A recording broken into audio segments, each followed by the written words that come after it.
Good evening. Welcome to the council meeting on Tuesday, January 27th, 6 p.m. Call to order, roll call. Please stand for the Pledge of Allegiance. I pledge allegiance to the flag of the United States of America and to the republic for which it stands, one nation under God, indivisible, with liberty and justice for all.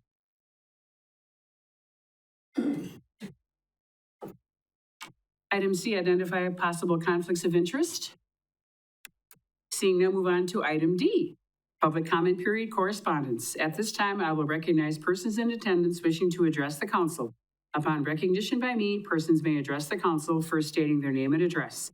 Comments will be limited to no more than 5 minutes, and persons are asked to be respectful when addressing the council. No action will be taken regarding items not on the agenda. However, the council will take comments from your public under advisement. Please note that council members will not respond to your comments or questions. Denise Sonneman, and there she is. Good afternoon or good evening. Just wanted to give a quick update. I came here a couple months ago regarding our partner quarterly meetings. We had another one this afternoon that was between ourselves, Visit Marshfield with Matt, James from the city, and also Carter from Main Street Marshfield. We met this afternoon. We talked a lot about the marketing efforts, how we can better work together when it comes to marketing, how we can better collaborate together for our events, maybe utilize resources, utilize help, because we always are short with volunteers.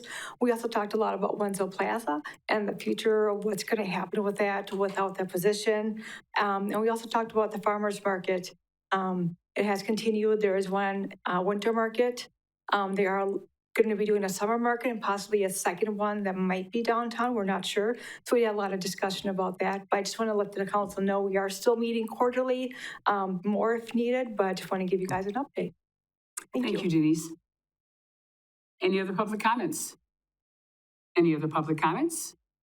Seeing none, move on to item E, approval of minutes from January 13th, 2026.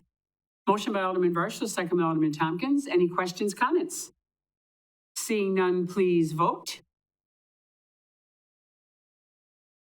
Mr. Fire? Yes. Mrs. Spiros? Yes. Mr. Rigel? Aye. That motion passes. Thank you. Item F, staff updates. I'm not aware of any this evening. Item G, mayor's comments. I'm going to read a proclamation from last week's Crossing Guards Week, which we missed, but every day and every week is Crossing Guards Week. Whereas Wisconsin's adult school crossing guards provide an invaluable service by helping to ensure the safe passage of our youngest and most vulnerable pedestrians, children walking between home and school. And whereas adult school crossing guards typically serve with dedication despite the rigorous of harsh weather, split shifts and heavy traffic. And whereas for more than 5 decades, adult school crossing guards have served communities across Wisconsin. And whereas this service has helped drive down the rates of young pedestrian deaths and injuries despite increases in traffic volume. And whereas adult school crossing guards add to the effectiveness of school safety patrol members to whom they often serve and whose activities they help direct. And whereas adult school crossing guards help reinforce in the minds of young people they assist the importance of traffic hazard identification and safe street crossing behavior. And whereas school assemblies, school board resolutions, public police department honors, parent-teacher organization observations, local news coverage, and especially smiles and kind words from children help convey the gratitude of our communities for the life-saving, injury-reducing role Wisconsin's adult school crossing guards play. Now, therefore, I, Lois T. Strake, Mayor of the City of Marshfield, do hereby proclaim January 19th through the 23rd, 2026, as Adult School Crossing Guard Recognition Week in the City of Marshfield, and urge all citizens to convey the gratitude of our community for the life-saving, injury-reducing role that Marshfield's adult school crossing guards play, in witness of which I have set my hand and seal on this day, the 22nd of January, 2026, Lois T. Strake, Mayor. I don't know if anybody's noticed, whenever you see a crossing guard, what do? They wave and smile, don't they? So we wave and smile back. And it was so exciting to see that the Marshfield Credit Union actually gave them each a bag of goodies. So how great is that? So again, if you see one anywhere, thank them big time because they are the heart and soul. And I know the kids enjoy that too. And sometimes even let them take the flashing sign across the street with them. That's really cool to see. So thank you all. And that ends my report. Item H, council comments. Seeing no comments from the council, city administrators update. Thank you, Mayor. Two things tonight. First of all, and I talk about this all the time, it seems like now, the strategic planning effort we have going on. I have been in contact with the facilitator, been sending emails to both council and staff regarding possible dates. I've heard from several of you. There's still some of you that I haven't heard from. If you haven't gotten to me, please, in the next few days, if you can, respond. Maybe I can send out one more email, but we need to know who we have or would have for the dates in question between mid-February and mid-March. Just a reminder that what the facilitator has done now, since we're not going to talk about longer days, is to kind of boil us down to 3, possibly even only 2 sessions of 3 hours each. It's very possible you could get done in 6 hours in his opinion, but if not, we need to have a third 3-hour session. But please respond. We're getting good response from the staff in terms of their availability. He wants a lot of department and division heads as well. So please get back to me and we'll get those lined up here soon. The other item, just kind of dovetailing, as long as Denise brought it up during her comments, staff has been talking about options to fill the gap for the summer concerts at Wenzel Family Plaza. You can expect to see something soon from us, definitely in February, perhaps even the first meeting. So there are efforts to make sure that we have activity going on down there. For 2026, there may be something different looked at for 2027, but we don't want to see the year go by without having activity and music and folks downtown. That's all I have. Thank you, Administrator Bard. Item J, reports from commissions, boards, and committees. Seeing none, excuse me. Item K, consent agenda. We have a motion by Alderman Della, second by Alderman Tompkins. Any questions, comments about the consent agenda? Seeing none, please vote. Mr. Fire, Yes. Mrs. Spiros, Yes. Mr. Rigel. Aye. That motion passes. Thank you. And we can skip item L because there's no action to take removed from the consent agenda. Item N, presentation request for funds to help cover cost for Century's target industry and site readiness evaluation project presented by Angel Laidlaw, CEO, Synergy. Welcome, Angel.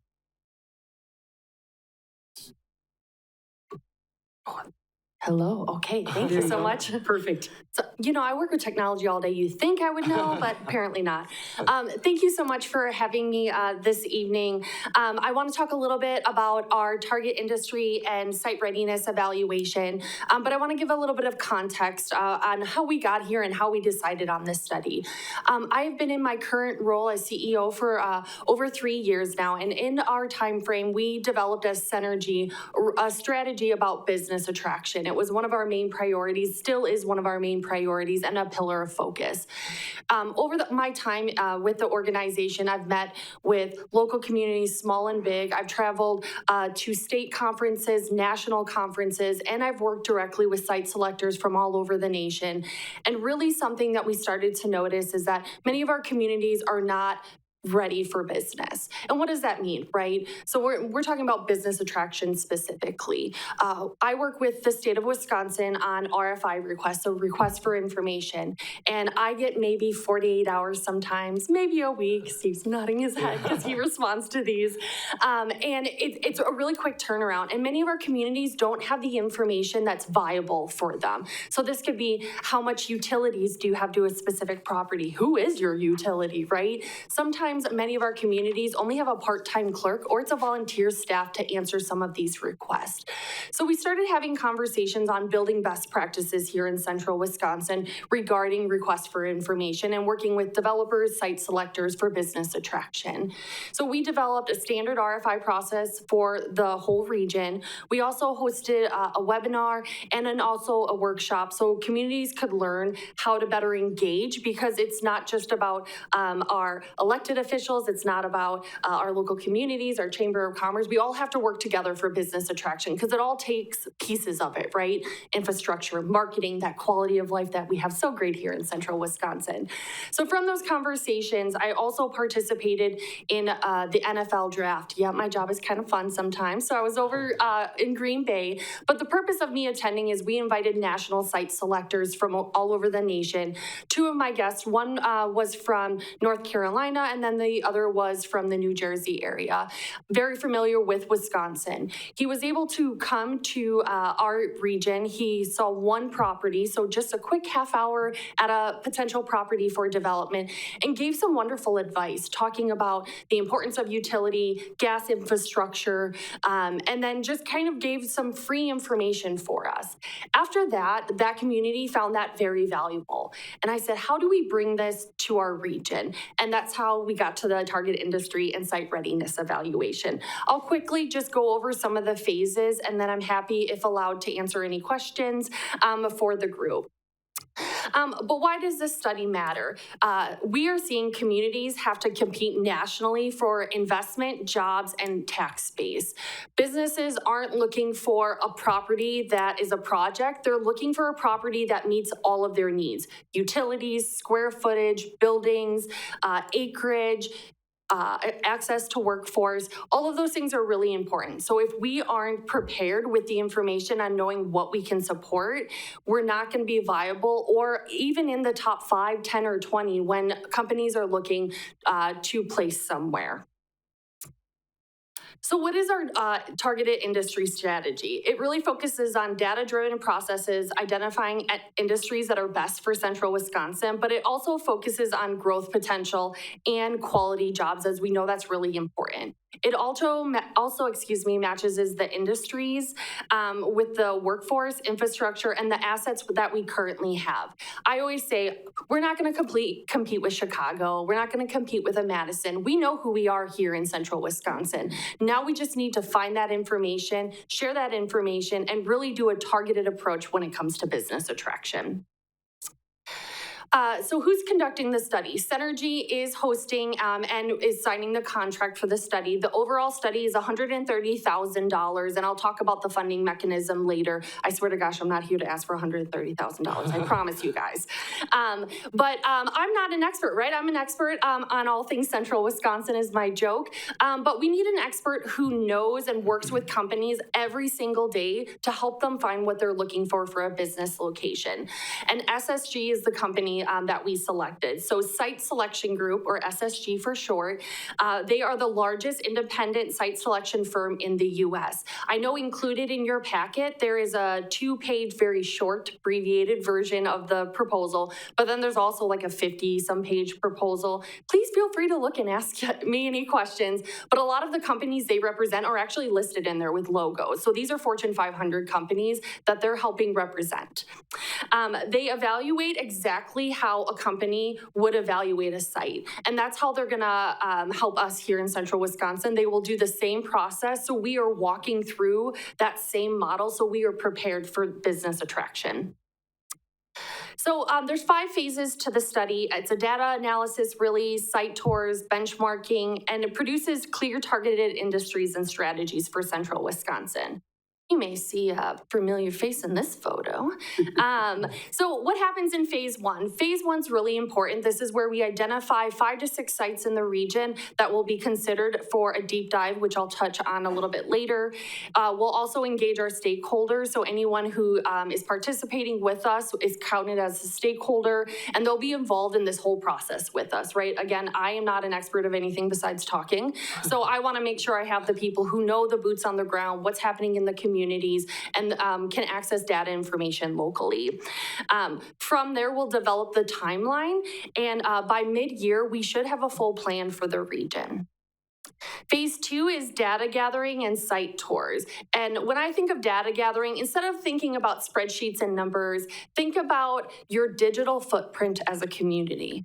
These individuals will be going online to learn all about central Wisconsin and the communities here.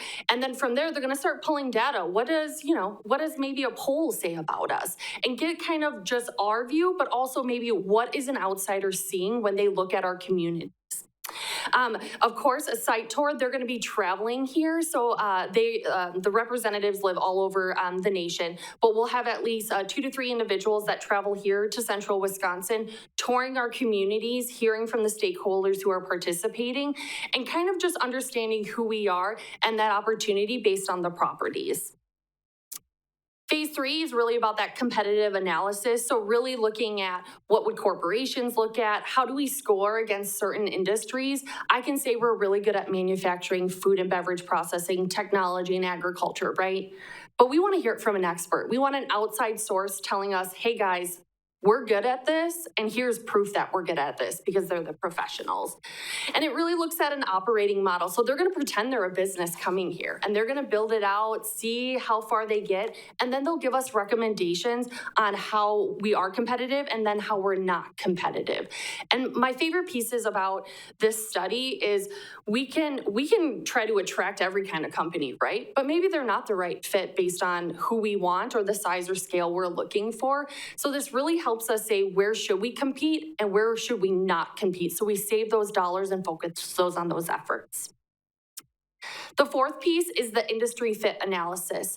So we'll choose several categories for industries, and then we'll actually rate the communities based on compatibility with those.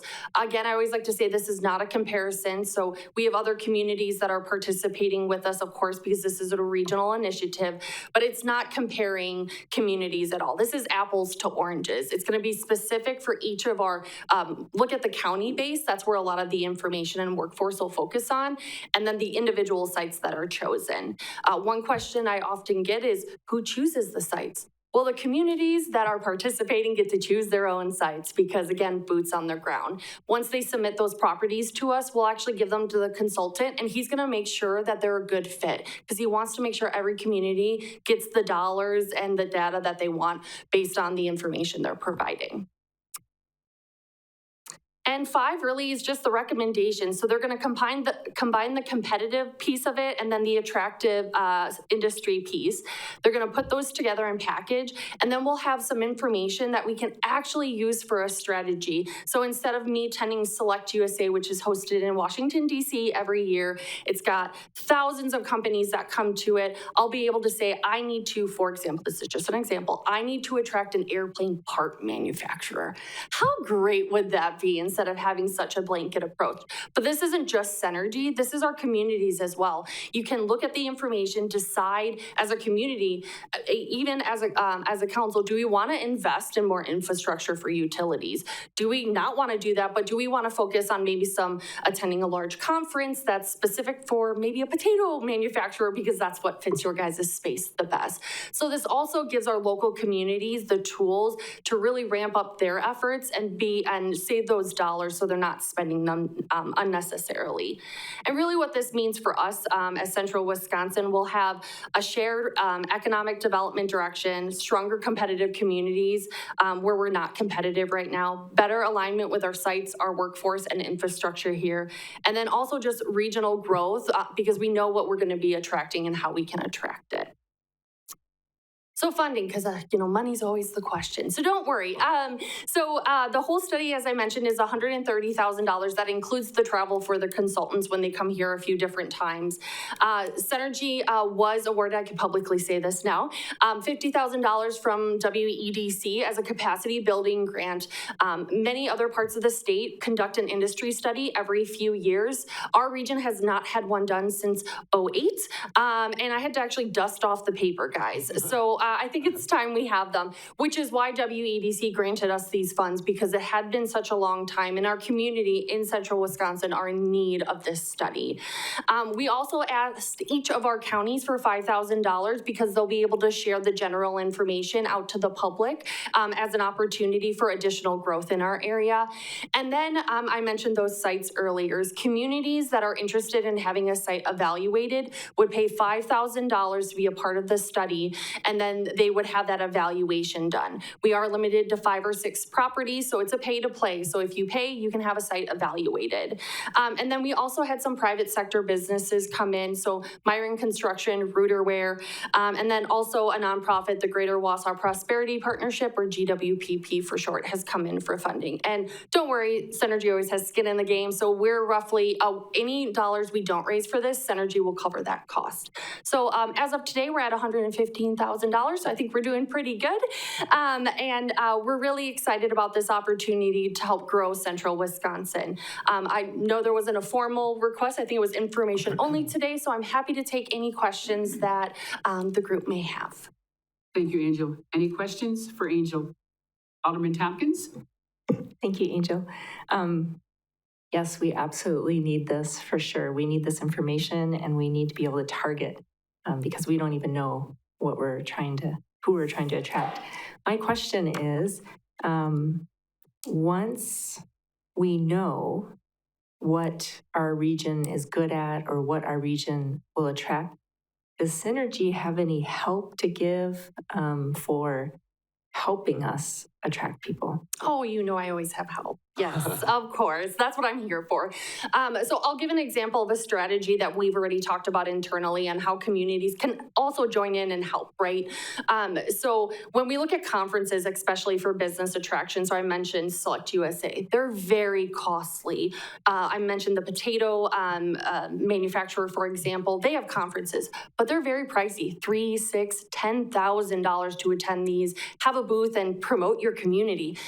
Absurd, I know, absolutely ridiculous. However, what we can do is once we know what we should be targeting, we can actually come together as a region and we can split and offset some of those costs. So then we can send ourselves as representatives so we have a presence there. Another thing is marketing efforts, which this is before the industry study, so I'll make sure to send this. But we just actually developed a template where you could actually put properties that are available for sale or for development.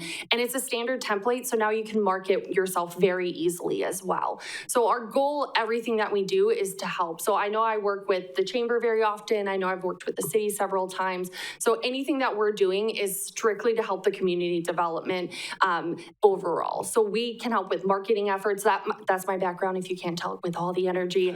So marketing is my background, so I can help with anything marketing related. Connections, I know Marshfield has hosted the developer tour with us as well too previously. Excuse me.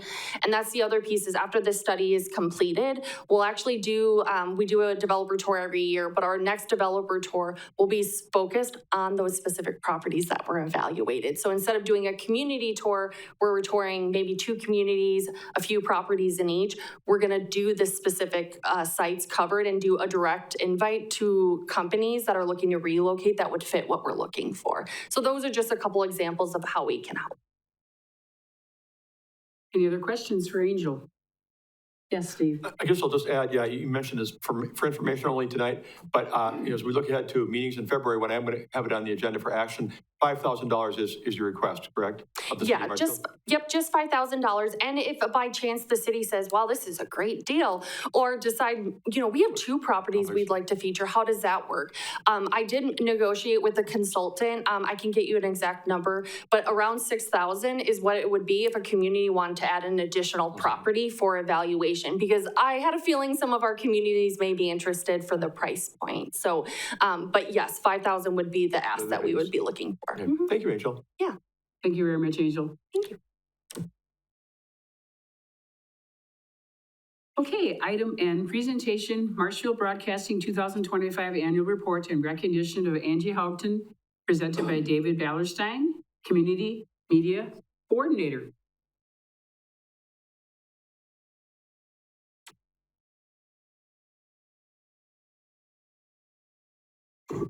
Well, good evening, everyone, and thanks for allowing me to come up here this evening. I'm going to do the recognition first because that's not going to top my report this evening. So first off, this evening, I would like to recognize a special member of the community. Marshfield Broadcasting Community Television is more than just meeting and coverage of events. It's community engagement through the art of media to create, express, and to share a passion to inform, educate, and to share a talent of one's artistic talent. Angie has been a volunteer for over 2 years now. She has discovered community television through a friend that took one of my evening classes from the Chestnut Center for the Arts. Angie was quite intrigued what community television was all about. She came in for a few days a week to learn how to run cameras and lights. One day, Tom was out on an assignment, and I needed someone to run the board. So I told her, you know what? Just go back there and push the button. She's like, what? I showed her how to do that there, and you know what? She did great. Then she started to learn how to edit videos with the editing computer. That was a learning curve. Lots of questions, but she caught on quick.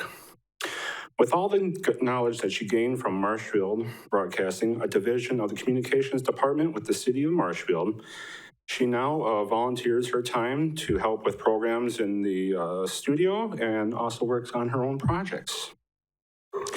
Angie has struggled with many things in her life. Right now, she has almost 3 years sobriety free. We see Angie as a testament of one's ability not only to be a positive influence for others and to the community, but to herself as well. Our goal is to teach those that want to learn and to be a pathway for expression and creativity. In our eyes, community television is what Angie was looking for and to put a positive spin in her life. Angie, you can come up. All right, we have a plaque here this evening. Marshfield Broadcasting Community Television, City of Marshfield. Certificate of Recognition presented to Angie Holton, Community Producer and Volunteer of the Year. In grateful recognition of your dedication, perseverance, and outstanding service to Marshfield Broadcasting Community Television, through your commitment as a volunteer, you have embraced the art of media as a tool to inform, educate, and to inspire our community. Your personal journey stands as a testament to the power of creativity, self-expression, and positive community engagement. You serve as an inspiration to others and a reminder of a meaningful impact that opportunity and support can provide. Marshfield Broadcasting is proud to be a place of learning, expression, and creativity, and proud to have you as part of our community. Presented this 27th day, January 2026, signed by Mayor Lois Teestrike, City Administrator Steve Barg, and myself. Congratulations.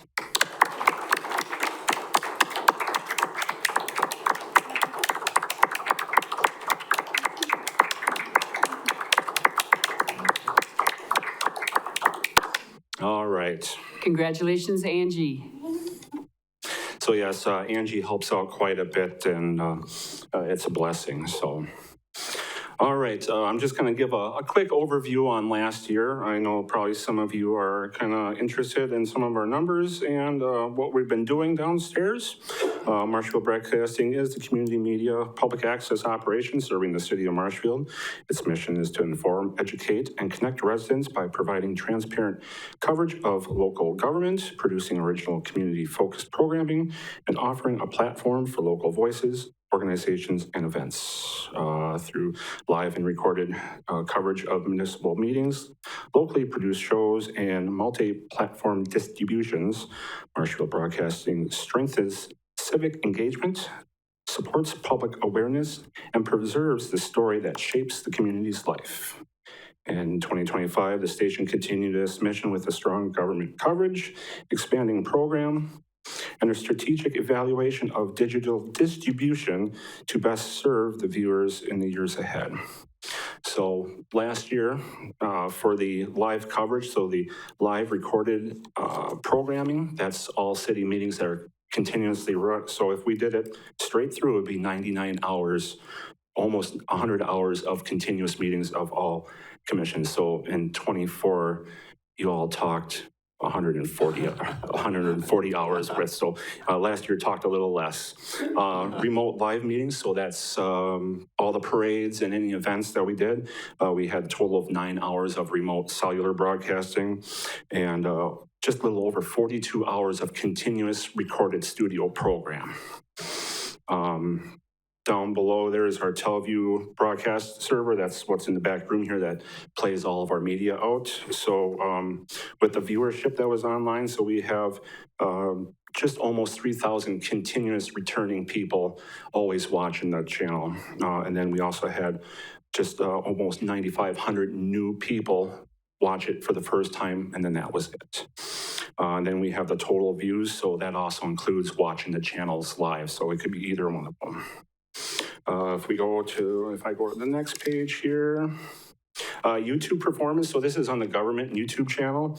That viewership went down on there, so we had just almost 13,000 views on there and 2,400 hours of watch time in 2025, so that was down 40% from 24. So Facebook, we don't have a government Facebook for video, just the Marshville Now part there, so you can kind of see that we almost had 350,000 views, and then we have 1,922 followers. So and then we also gained 345 last year. So also in 2025, we added some new programs to our lineup.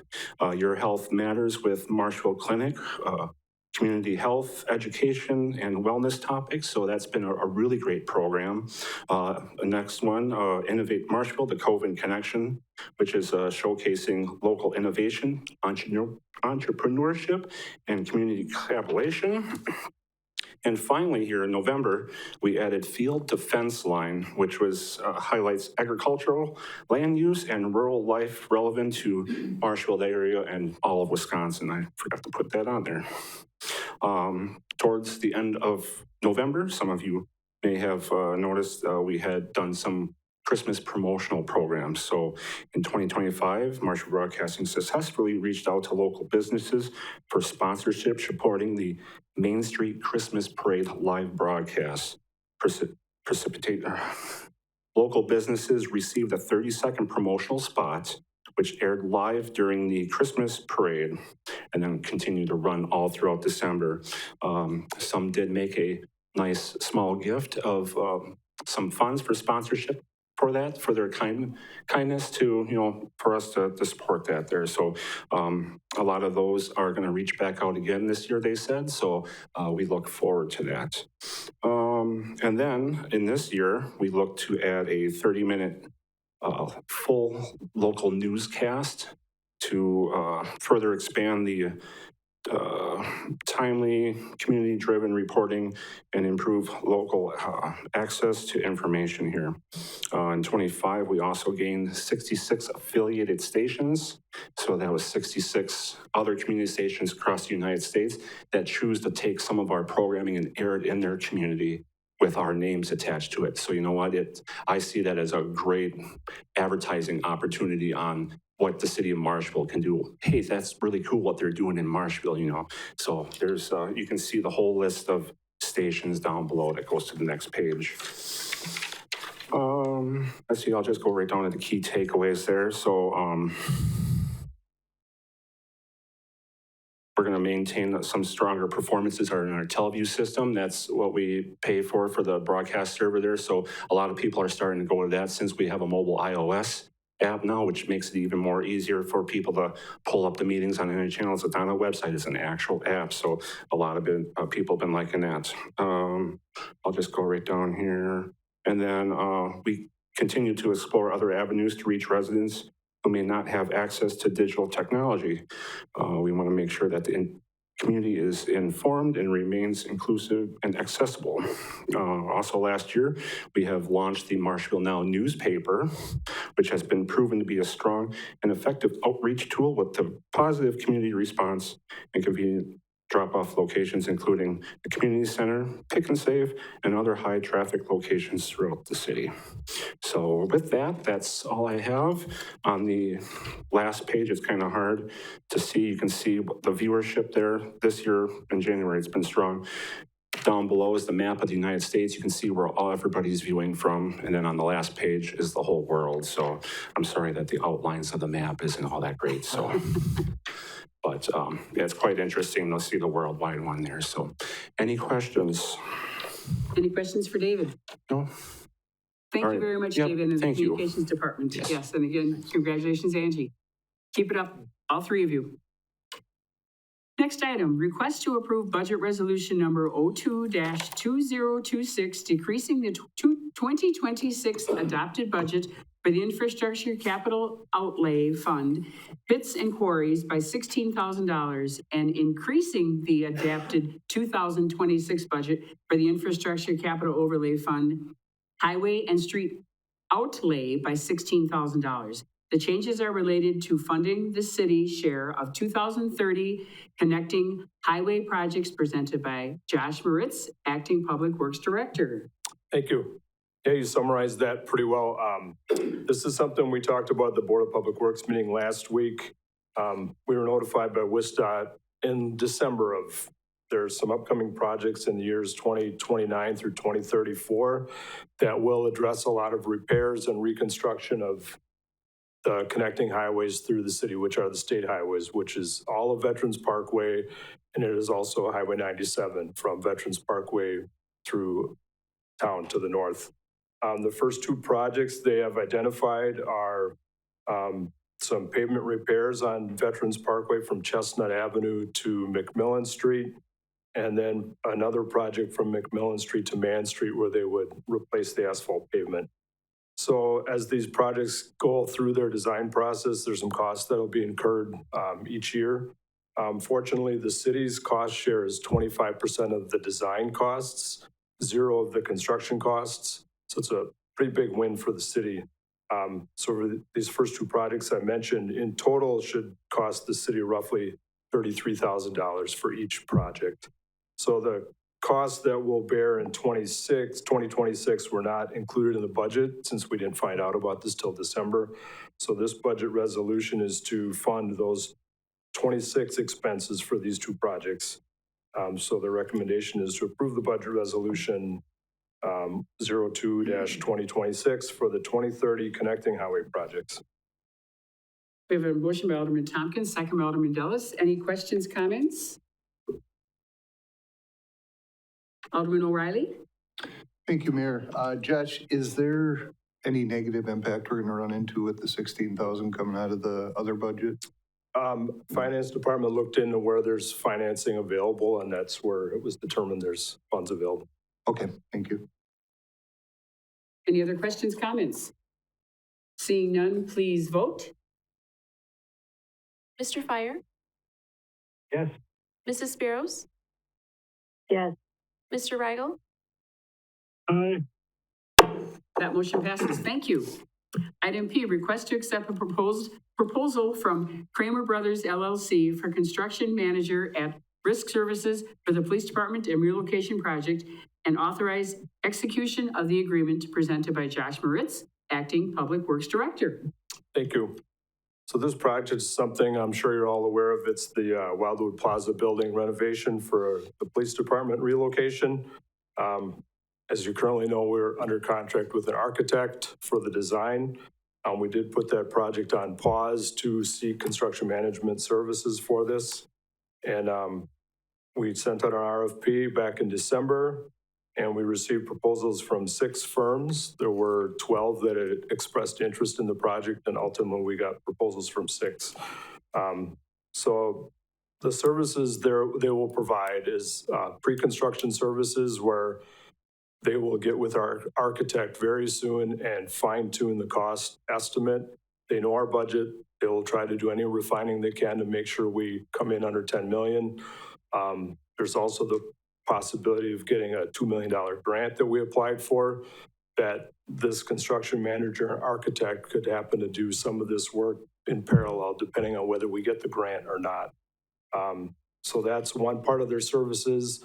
Another part is actually during construction, they would oversee all the different trade contracts. They would break it out into trade contracts. All those contracts would be still publicly bid, opened by the city, and awarded by us.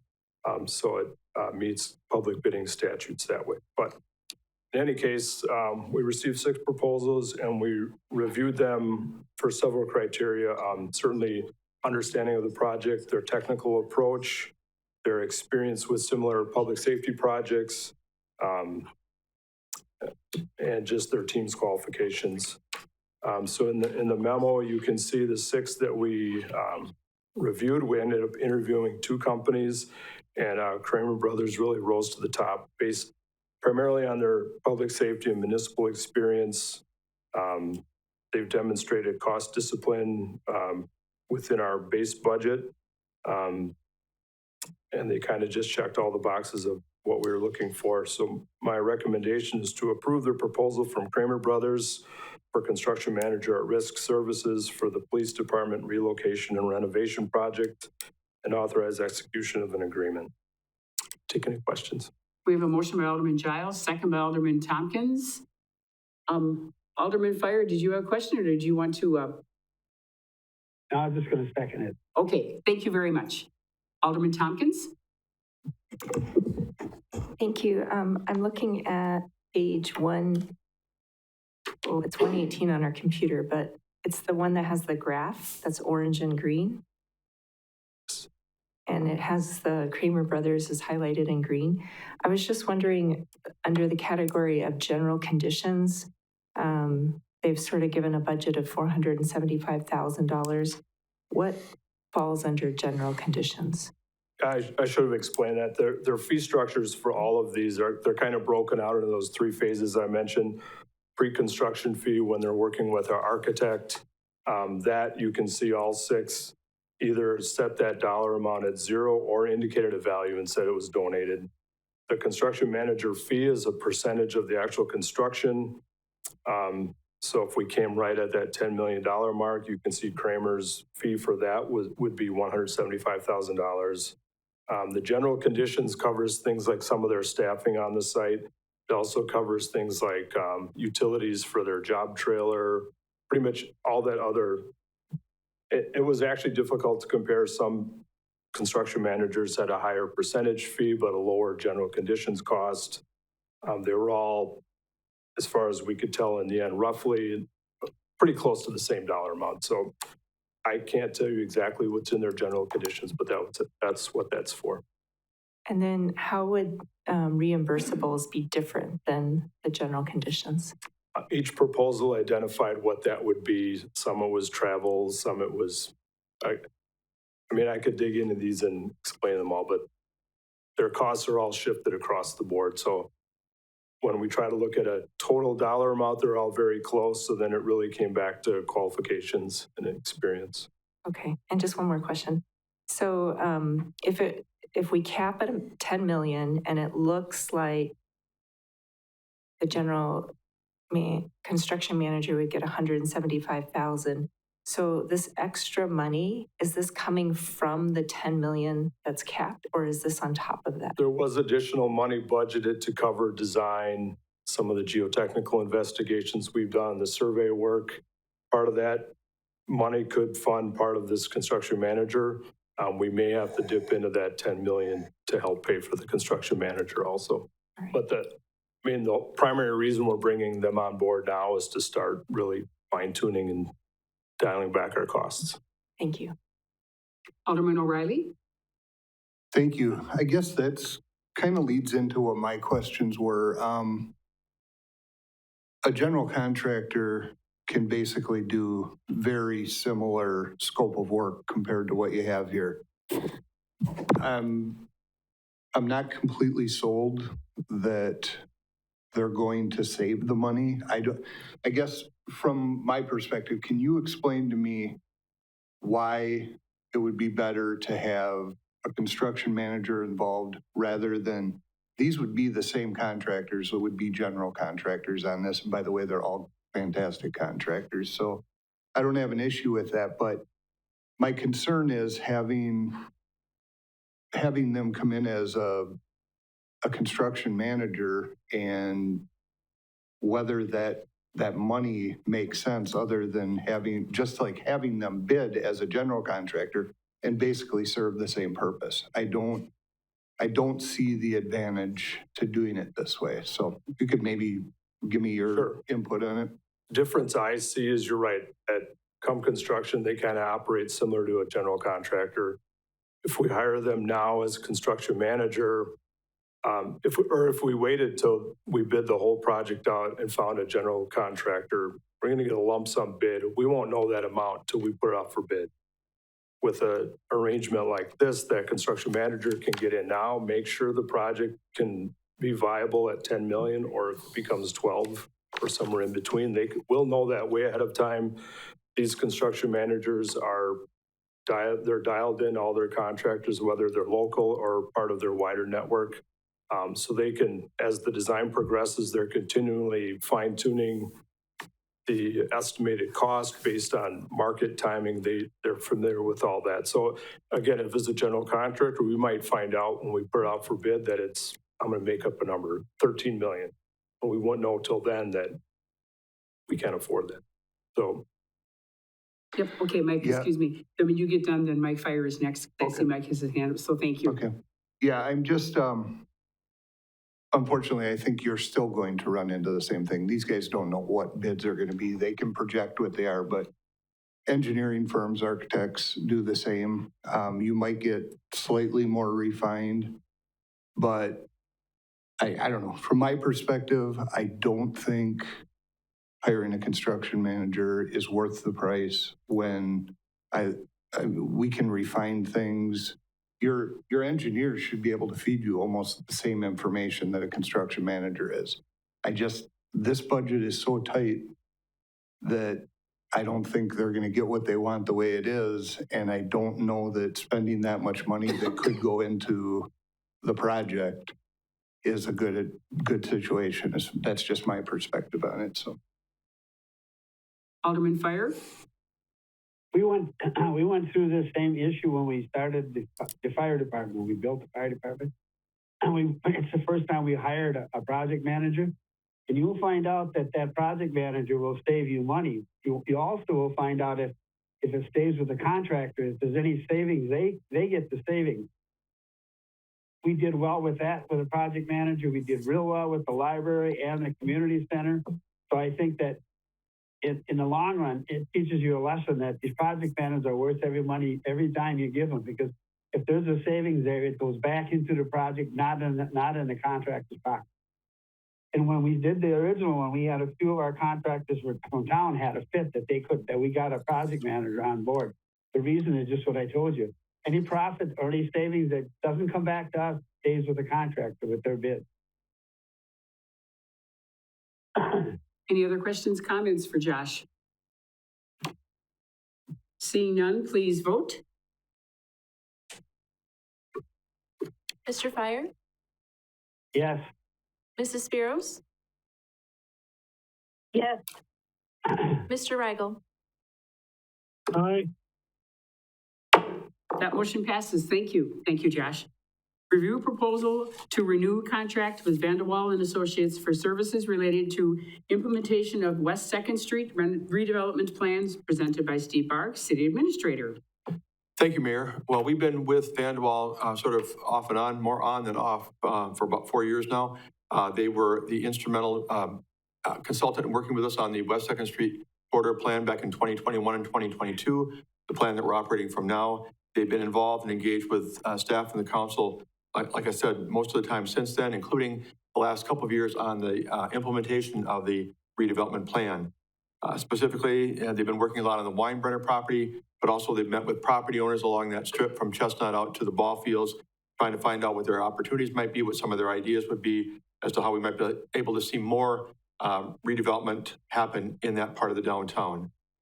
However, staff believes that we've hit a point now with the uncertainty about where we're going to go with Weinbrenner.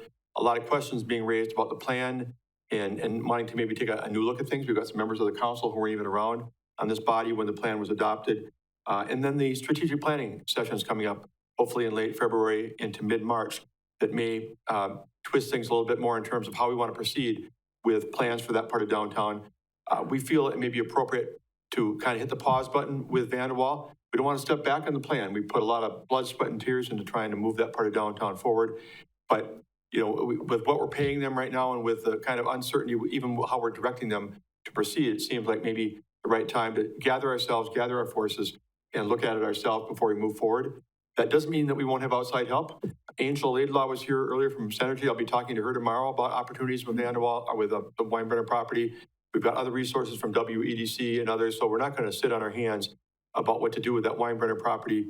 But at the moment, it seems to save the money and maybe just to kind of, like I said, take a step back and kind of reconstitute ourselves and where we want to go here. Staff would recommend delaying any consideration of the contract renewal that you have in your packet today with Vanderwall until at least sometime in the spring, until we've had strategic planning conversations and had a chance to determine our own direction for that strip. We have a motion by Alderman Krantz, second by Alderman Varsho. Alderman Weigel. Thank you. Steve, just so everyone's on the same page here, in case they didn't read the packet, when do we have to renew that contract with Vanderwall? When do we enter into it?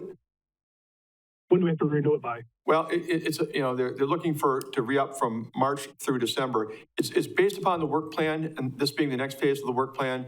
It's also based on the fact that the money we've allocated, that this body has committed, in that first segment is running out. So it's really time for us to decide if we want to re-up for the next phase of this project or not with them. So, you know, they're estimating that probably from March through December, their fees would be in the neighborhood of $45,000 to $50,000. We're suggesting putting that on the shelf for the time being until we have a chance to spend a couple months ourselves. Right, and then I guess kind of a complimentary question, when we do these planning sessions, when do we think, are we expecting to get these planning sessions done in a week? Or is there going to be follow-through that needs to be done after these 2 or 3 meetings? Well, you know, the consultant has taken, again, what was supposed to be a bigger project in terms of, you know, 6-hour days at the community center and kind of moved it down to 2, maybe 3-hour sessions, kind of getting to the meat, spending less time on anything that might be considered higher level and just kind of getting down to the nitty gritty. But let's say we have these sessions, 2 or 3 of them, and we're done by mid-March.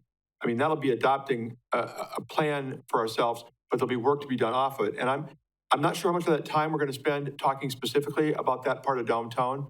So, I mean, that will be a starting point in terms of the resources and the ideas we have to commit to the Second Street plan. From that point on, we'll have to take it and run with it. We may well be engaging Vanderwall again by late spring, early summer, for all I know, if we've got something to direct them to do in a more meaningful way than I think we do right now. If that makes sense. I guess my thought is, yeah, no, it does. But I guess my thought here is that if we get done mid-March, we have to renew this by March. I mean, we've got maybe 1 council meeting that's regularly scheduled in between then. It doesn't give us a whole lot of time to let the planning session sink in and see how it's going to affect everything, much less time to discuss it either with us or with Vanderwall. So, I mean, as much as I kind of agree with you to a certain extent that maybe we should hold off on making a decision about it, I feel like we might be wasting time by just holding off, waiting for that to come. I mean, I think if anything, we have a discussion about it now, knowing they're going to have more information down the road with the planning meetings, and then from there, take that new information in and incorporate into what we've already discussed and already, you know, kind of decided or pointed in the right direction. And I guess, and I don't know, follow-up's the wrong word, but when I brought this up at a previous meeting, I guess the question was, where do we start? Where are we at right now? Because to a certain degree, it almost looks like this Second Street corridor is putting us in a hole or in a corner with what we're going to do with the Weinbrenner building. And so I guess the question is, for people who are either new on council or people who are just tuning in for the first time today, where do we start and where are we at? Because to some degree, it doesn't look like a lot of progress has been made. Yeah, we're in kind of an awkward position right now. I mean, a lot of the focus for the last 12 to 18 months has been on the Weinbrenner property, which I understand why. I mean, it's a big part of the corridor, and it's one of the 3 parcels that we actually control out there, along with the Baltus building that PD uses and the the Public Works garage. So, I mean, it's a space that's important, and yet, I think now what I hear from some of your peers saying, and I think it's come up at meetings, is, are we looking at this whole thing wrongly? Maybe we should be talking more about on the Chestnut end and working out toward, the Weinbrenner and the garage and see what we can do to start building momentum apart from whatever happens ultimately with the Weinbrenner building. The problem is, I think they're going to have to run concurrently because the Weinbrenner property, I mean, we're going to take full possession of it. I mean, we own it right now, but we're going to end up being responsible for maintenance and upkeep of the building later this year. And at that point, I mean, the clock is ticking for us to at least have an interim use of the property. So I guess one of the things I'd like to say, and I probably didn't say it very well in my presentation, but if you sign on to this idea that we put them on hold, we pause in terms of any future contract with Vanderwall, it doesn't mean that things are going to stop. You're going to hear from staff again in February about this project. Some of the things we're looking at, discussions we're having, ideas to try and bring back to supplement what we talked about last meeting about everything from longer term use to interim uses to residential, other types of things. We're not going to let the ball sit.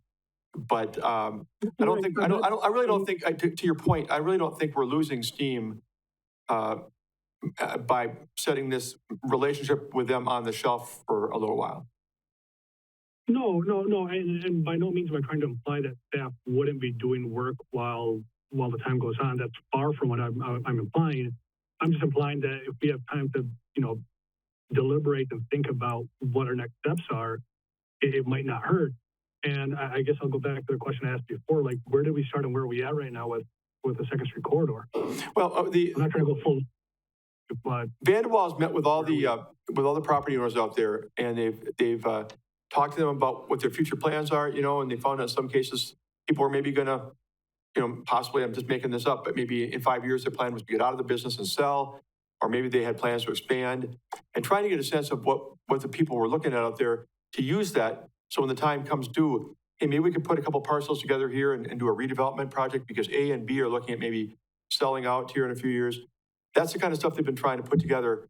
That part of the project we haven't talked about a whole lot, but it's been running concurrently with the Weinbrenner building redevelopment options. So, I mean, have we made a lot of progress right now? It's one of those things, if you said, Steve, tell me what's been accomplished in the last 24 months with the Second Street corridor, I'd be hard pressed to say a whole lot tangibly. But I think they've been trying to put the building blocks in place for when the time is right that we might see some kind of redevelopment in that area. well, what deliverables have we gotten from them? What I'm sorry, what? What deliverables have we gotten from them? I mean, they've met with a couple of business owners, but what do we do with that? Yeah, it's hard to put in words. I mean, certainly they've been the leader of the Weinbrenner project as far as, the RFQs and the, trying to round up interested contractors or developers to build, put in responses. And I'm not going to argue with what you're saying. It's hard to put out there and say these A, B, C, D have been done tangibly. It's one of those things that I know what they've been doing. We talk about it. We meet with them every week online through Zoom. And, but there's not a whole lot you can point to as far as big successes to this point. Right, and I guess that's kind of what my point is that, there might be intangible, it might be harder to put it, to qualify what they've done or quantify what they've done. But maybe we need to look at what the process has been so far. And then once we understand that, then when we do the development or whatever the meetings are called, at that point go, okay, does this match up? Because right now from where I'm sitting, I'm looking at going, okay, they've put some building blocks in place, but we haven't really gotten much traction with Weinbrenner. If anything, it's done the opposite. It's put us in a hole where we can't, there might be options that we want to do, but we have to take in consideration the Second Street corridor project too. Same thing with the Valdez building. And not to say that it's been for naught, but the question is there of, is this the right thing? And, and if we have put in, blood, sweat, and tears, maybe we pull the plug now. Not saying we need to, but we should consider it. So we put in more blood, sweat, and tears just for nothing. And I guess that's kind of the point I'm getting at, where it's hard to express what's been accomplished so far. And when we're dropping $45K for the next re-up here, is it worth the $45K? I don't know. And I think you're leading into exactly why I'm saying we put our relationship with Vanderwall on the shelf for the moment, and that's no disrespect to them whatsoever. But we look at what's done, we look at what our priorities are. At some level, some of the redevelopment that could happen out there would take our involvement or CDA's involvement or the council and CDA together if we wanted to get more active in terms of trying to facilitate redevelopment by trying to get property owners interested in, taking some actions to make some of these things happen. But I don't disagree. I think right now we have to look at the plan, what's been done, what's left to be done, which is a lot if we want to get to the finish line, but decide where we want to take this in the coming months. And I think it's imperative that we get as staff and council together, us, right now and say, okay, here's where we're at, good, bad, and otherwise. Let's figure out where we're going to take it before we spend more money on a consultant. I just don't think some of the meetings we're having right now, like I said, they're great people, but we don't feel ourselves moving down the road at this moment. I think it's because we haven't really staked our own claim in some of these areas. Well, let me rephrase one of the questions asked earlier, and maybe just tweak it a little bit. But if we have those planning meetings that are done mid-March, and they need to re-up this by March, and let's say we need more time to think about it, can we, renew the agreement in April, or is there like an automatic renewal clause in there? Yeah, there's nothing magical at March 1st. I mean, I think they just suggested that for the balance of 2026, it would roughly be in that 45 to 50 range, for their services. If we come back to them in May or June and say, we'd like to reconnect with you, I mean, they'll just have a work plan and maybe it'll run through April of 2027. It's not like we're losing out on anything. It just means that, as we run out of money on this phase, which we're about to do soon, from phase one, that, we won't be paying them and we won't be asking for their services for the moment. I'm probably not saying it very well because I feel like I'm kind of repeating myself, which I apologize, but that's how it plays out. Okay, then one final thing here, Steve. Would it be possible to get something, either an email or in writing or something, saying where we started with this project, where we're currently at, and then where we need to be to finish it? We can. I mean, remember, if you look back at we don't look at this at every meeting, believe me, and probably some of you have never looked at it very closely at all, and I don't look at it every day. The plan has a lot of pieces to it, and a lot of properties that, could theoretically be redeveloped in this way or that way. But yeah, we can look back and show what's happened to date in sort of a synopsis for you. You're not going to see the number of deliverables you'd like to, but you can see what's been transpiring as the building blocks have been put together to try and improve that part of downtown. Yes. Right, because I guess that's what I'm getting at there, is that, because obviously this is not a simple, 2 + 2 equation here. There's a lot of moving pieces, a lot of work with it, but it'd be easier if it's distilled down to kind of bite-sized pieces for people who are not in the trenches with this project to kind of see, okay, this is where we started, this is where we're at, this is the value of this building block, et cetera, and then realizing, okay, how much further do we have to go with this? We have kind of an idea of long-term, this is another 5-year project, do we think we can wrap it up to 3? How much more money do we have to invest in this? Because the impression I'm getting right now is that we're still at the infancy of the whole project. Yeah, and to be fair to Jackie and the Vanderwall team, there was hope that we maybe would be able to make more progress in these early years with our own parcels of land. In other words, the hope that we could, relocate the garage or get the Weinbrenner thing done. And we've had 2 runs at it. We haven't really gotten to any redevelopment happening right now. Even the Baltus building, we've been talking about trying to get out of there so that we could have that property at Chestnut and Second available for redevelopment. So, those are bigger pieces that I think will make an impact whenever they're redeveloped. And, certainly Vanderwall has had no control over what happens with those parcels specifically. So, but I'm not going to disagree with what you're saying about the lack of deliverables. It's been a struggle to get moving forward in terms of trying to achieve the objectives that are in that plan. But we want to keep working at it. Okay, I'll stop here because I could keep you here for another couple of hours, but I'll cede. Alderman Fire? We had a conversation yesterday with Vanderwalt about the Second Street corridor. You got to realize we're going to end up, we own the building and we're going to have the Weiner building real quick, probably January, probably June, July. Mm-hmm. You'll have the Baltus building, and within a year and a half, you're also going to have the police department building. So you got 3 buildings sitting in that area. And if we don't keep a plan on track of try to stay in, having people out there looking if they have somebody interested in the police department or interested in Baltus or something, we just don't do it. We better add these 3 items to the strategic plan to see what we're going to do with them. Because a year and a half from now, we're going to be sitting with 3 pieces of property and no place to go with them. So, you can't be short-sighted just for $45,000 and not look at the big picture. And the Second Street corridor is a 15 to 20-year project. It's not something that's going to happen overnight. Yeah, I agree with everything you said. The city-owned properties we have to focus on. That's what we actually control. We don't control if business owner A decides he's going to sell and get out in 2027. That's not something we control. We try to find out so we can plan for how that property could be used when the time comes. But you're also right about the fact that it's a long-term project, not a 3 or 4 year endeavor. It's going to take a long time to renovate that part of downtown. But yeah, we're not going to quit working at it, Mike. To your point, we're not. We just at this point, I feel like this body and I've said this with our staff team, and I think others on the staff team have said this as well, we need the council and staff to kind of talk about it because we have a lot of different ideas. Last time we talked about affordable housing, a year ago, affordable housing was taken off the list of things, we got to figure out where we want to go with this stuff and then start working at it full tilt. And I do believe that consulting help will be back in the picture at some point.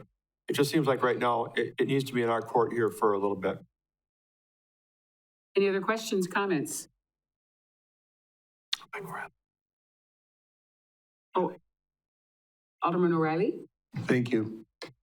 Yeah, Steve, I would agree with this. There's no direct path that we're looking at right now. And I do see them being involved in the future, but it just doesn't make sense to do this. But what I'd be interested in is from the onset of this project and now until now, what have we paid Vanderwall? I mean, do we have a number on that? We can calculate that. I don't know if you're thinking about all phases entirely, going back to 2021 or just the last 2 years. Yeah, I'm just curious. Yeah. What we've looked at, and I guess to Mr. Reigel's version, what have we paid for? Where have we Put those gotten? two together. And because I think focusing on what we are actually going to do there is going to be money well spent, but it seems like we're kind of in a washing machine right now. It goes back and forth, and I think it's... Yeah, we can definitely merge those two pieces together. That piece with what Councilmember Reigel was talking about, deliverables plus expenditures and all that into a response to you. Okay, thank you. Any other questions, comments?